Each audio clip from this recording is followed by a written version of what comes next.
everyone, and thank you for watching VATV. My name is Như Ly today, and today our guest will be Mr. Ung Lee. VATV is the voice of Vietnamese American in the Greater Boston area. It is sponsored by VATV, Vietnamese American Initiative for Development. The first half of our 1-hour weekly program is in Vietnamese, and the second half is English.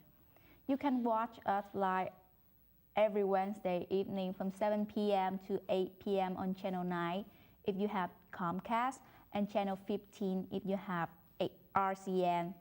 You can also go onto bnntv.org to watch us live.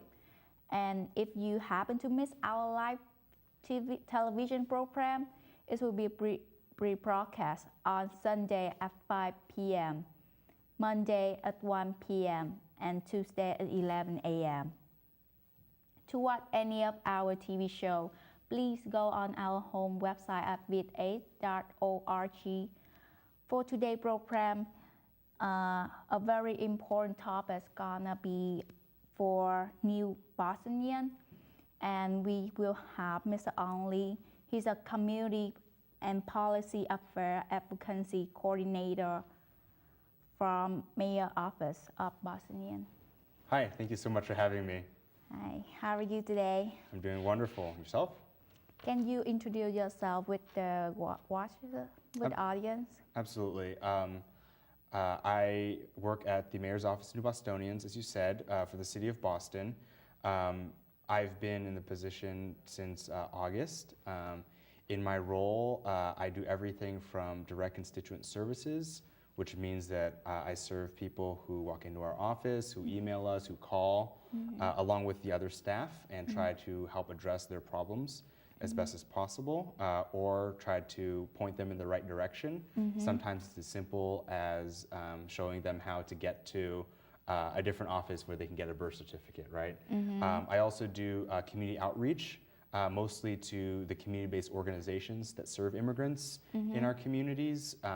You know, our staff is quite small, and the City of Boston is so diverse with its different immigrant populations that we really rely on the community-based organizations that really know the communities that they're serving to provide the direct service. So we're really trying to make sure that we're hearing from them feedback on how we can, what we can do to serve Boston's diverse populations better, and you know, try to use them to disseminate information, everything from public safety issues to public health issues to informing people about what's going to be happening next for civic engagement to keep people involved in the community. So for example, we have Boston Shines coming up the next couple of weeks to help clean up our neighborhoods for the physical beauty piece. Additionally, I also do city policy making to try to make all of the city departments more welcoming to people of different cultures, who speak different language other than English, to people from different backgrounds, religions, what have you. And finally, I track state and federal policy and legislation as it relates to immigrants. And I try to advise the city as to what sort of positions we should be taking on these different important policy initiatives or bills that are in the State House or in Congress. And finally, actually, we run an immigration legal advice clinic at City Hall, and so I help to coordinate that, and we're actually looking to expand that clinic out into the neighborhoods and really kind of meet people where they are, make it more convenient for them to be able to access, even just get some basic questions answered about legal issues. Wow, that's an enormous job. So, like you said before, you have a lot of duty and job in the New Bostonian. So, like you have worked with a lot of people when in your office. So, what is the general picture of the newcomer to our Boston? Can you describe it? Absolutely. There is no one single newcomer stereotype that can fit into Boston. We have everyone from newly resettled refugees and asylum seekers. We have people who are here working in the service industry, in hotels, in cleaning staffs, in restaurants. We have people who come here for education, who are international students. Some of them stay. Yeah. Some of them come for our high-tech industry jobs and our healthcare jobs. Yeah. So we have very many different immigrants here for very many different reasons. And they're not all just from the same country, and they don't all just speak the same language. Just to illustrate that, over 25% of the city of Boston's population is born in another country. It's actually, the estimate is 27.1%. So that's over 170,000 people. Yeah. And yet the largest immigrant group is from Dominican Republic, and that's less than 1% of that chunk, right? It's about 16,000. Yeah. Right? So we have people from so many different places who speak so many different languages, Yeah. and they bring all that background to the city. And so, in a sense, it makes us so rich in diversity, and we can share the best of our cultures. At the same time, sometimes it is a challenge to make sure that we can communicate both linguistically and culturally to all of the residents of the city. Yeah, like you said before, diversity is one of our city unique. So, and people are coming to our city from everywhere from the world. So how can you provide the appropriate service to them, like even when they don't know how to speak English? Right, right. So it is definitely a challenge for us. In some other cities that may have many immigrants, but most of those immigrants possibly speak the same language or all come from the same country and therefore also probably speak the same language. It's a little bit easier, right? Our challenge is, how do you really communicate that? And so it's a multi-level strategy. Part of it is hiring staff, having staff in the city who are multilingual and who can serve people directly in these languages. And so, we're constantly trying to encourage people who speak multiple language to apply to City of Boston job openings. Beyond that, we have some volunteers who are college students who are multilingual, who help do interpretation for kind of very simple, basic things. Basically, we're just trying to figure out what people's needs are. Beyond that, for kind of larger events, we will hire paid interpreters. We try to identify important documents and have translations done in as many languages as possible. And then when there are public service announcements to be made, we will try to make sure that all of the media that serve all these different language groups get the word, and so they can spread the word out themselves. And same thing with the community-based organizations that serve people. Wow. Like there's a lot of job needs to do. There are a lot of things that need to do. And as you say before, that you have a very small amount of people in your office. So how can you address those jobs appropriately and accurately? Sure. So our staff is very small. We only have 5 full-time staff, and then sometimes we have people who volunteer and help us out part-time. So really our strategy and our vision is not that we're the only people from the city who serve all of the newcomers, right? Our immigrant and refugee populations and their families. The strategy is really to make all of the city departments ready and capable to serve people as best they can, right? There's no way you can speak all the languages and understand all the cultures and get everything right all the time. But what we're trying to do is trying to equip all the city departments, especially the ones that interface with people a lot, to make sure that they have the capability to really serve people, at least from a frontline initial contact level, as best they can, and then if need be, bringing in an interpreter. So what kind of service do the city of Boston offer for the newcomer? And like, what is the most important thing that the newcomer should know before they move to Boston? Do you have any advice for them? Sure. Well, our office has created a couple of publications that is in the process of being updated right now, actually. One is a guide to city services. So basically, every single phone number you would possibly need to call if you have an issue that the city provides a service for. Which department for which issue and what number.